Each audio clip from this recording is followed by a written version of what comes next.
Have you ever wondered how a country, rich in natural resources, can become the poorest on an entire continent? Welcome to the economic enigma that is Zimbabwe. With a wealth of natural resources including minerals, wildlife, and fertile land, Zimbabwe is a paradox that puzzles economists worldwide. Once upon a time, Zimbabwe was known as the breadbasket of Africa. Its agricultural sector thrived, producing enough to feed its population and export surplus to neighboring countries. The potential for economic growth was palpable, and the future seemed promising. However, today, the picture is starkly different.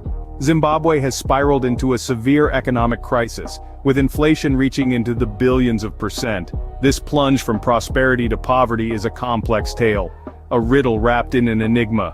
What happened to this once prosperous nation? How did it descend into such a dire situation?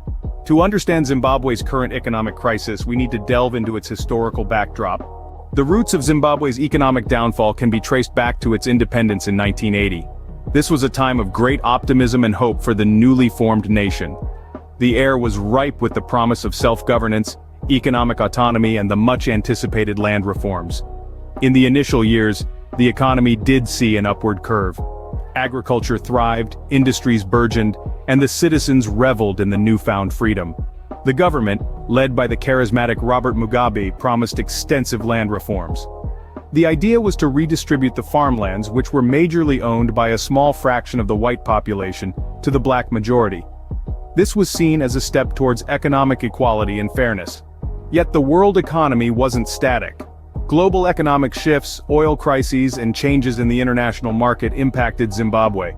Its economy, still in its infancy, struggled to adapt. However, the initial promise of independence soon gave way to economic instability.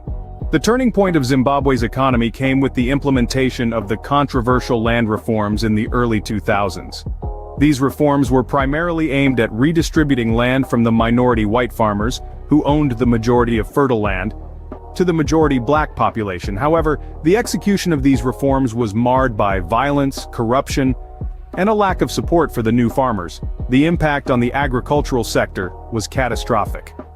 Zimbabwe, once known as the breadbasket of Africa, saw its agricultural output plummet. The country's once thriving commercial farming sector was effectively dismantled, leading to a significant drop in exports and a concurrent rise in food imports. And then came the hyperinflation. As the government printed more and more money to keep up with its debts, the value of the Zimbabwean dollar fell dramatically. At its peak, the inflation rate soared to billions of percent. A loaf of bread which once cost a few dollars suddenly cost millions, then billions. The Zimbabwean dollar eventually became so worthless that it was abandoned altogether. The impact on the population was devastating. Unemployment skyrocketed as businesses folded under the weight of the economic crisis. Basic goods became unaffordable for many, leading to widespread poverty and hunger. The life expectancy dropped sharply, and the education system, once one of the best in Africa, was severely impacted as schools closed and teachers fled the country. In the midst of this crisis, the government attempted various measures to stabilize the economy. They introduced a new currency, the bond note, pegged to the US dollar. However, this did little to halt the economic decline. Foreign investors, already wary of the political instability and corruption, were further deterred by the economic chaos. The fallout from the land reform sent Zimbabwe into an economic spiral from which it has yet to recover. The land reforms, intended to address historical inequalities, ended up causing a catastrophic economic decline. The story of Zimbabwe serves as a stark reminder of the potential consequences of poorly executed economic policies. In the years following the economic collapse, Zimbabwe has struggled to regain its footing. The aftermath was not a pretty sight, with hyperinflation reaching an unimaginable high, leaving the economy in ruins and the people in despair. But as the saying goes, it's always darkest before the dawn. The government made attempts to resuscitate the economy, and one significant step was the introduction of the multi-currency system in 2009.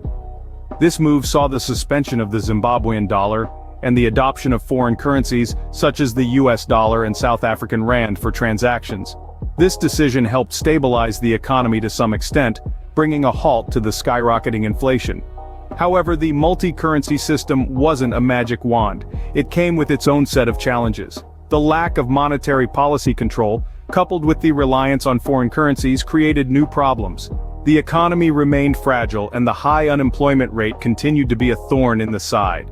As we speak, Zimbabwe's economy is in a precarious state. The unemployment rate is through the roof, with some estimates putting it at over 90%. This situation has led to widespread poverty, with a significant percentage of the population living below the poverty line. The standard of living has fallen dramatically, and the people are feeling the pinch. But it's not all doom and gloom. The resilience of the Zimbabwean people is commendable. Despite the harsh economic conditions, they continue to strive for a better tomorrow. The country is rich in natural resources, and if properly harnessed, these can be a springboard for economic recovery. In conclusion, the road to recovery for Zimbabwe's economy is a long and challenging one. The country has had its fair share of economic turmoil, and the journey ahead is still steep. But as Winston Churchill once said, if you're going through hell, keep going. Despite the challenges, there remains a glimmer of hope for Zimbabwe's economic future. So, what does the future hold for Zimbabwe's economy? We've journeyed through the historical context, beginning with the dawn of independence, seen the impact of land reforms and the subsequent economic decline that led Zimbabwe to become the poorest country on the African continent. We've also delved into the current situation, a country grappling with billions of percent inflation. It's clear that Zimbabwe's economic journey has been marked by significant challenges. The land reforms, while intended to redress historical disparities, had far-reaching economic repercussions. The decline that ensued has been profound, leading to a crisis of hyperinflation unparalleled in the modern world. Today, Zimbabwe's economy stands at a critical juncture. The way forward isn't easy, but it's not impossible either. The resilience and spirit of the Zimbabwean people have stood the test of time. While the road to economic recovery is fraught with challenges, the resilience of the Zimbabwean people offers hope for a brighter future.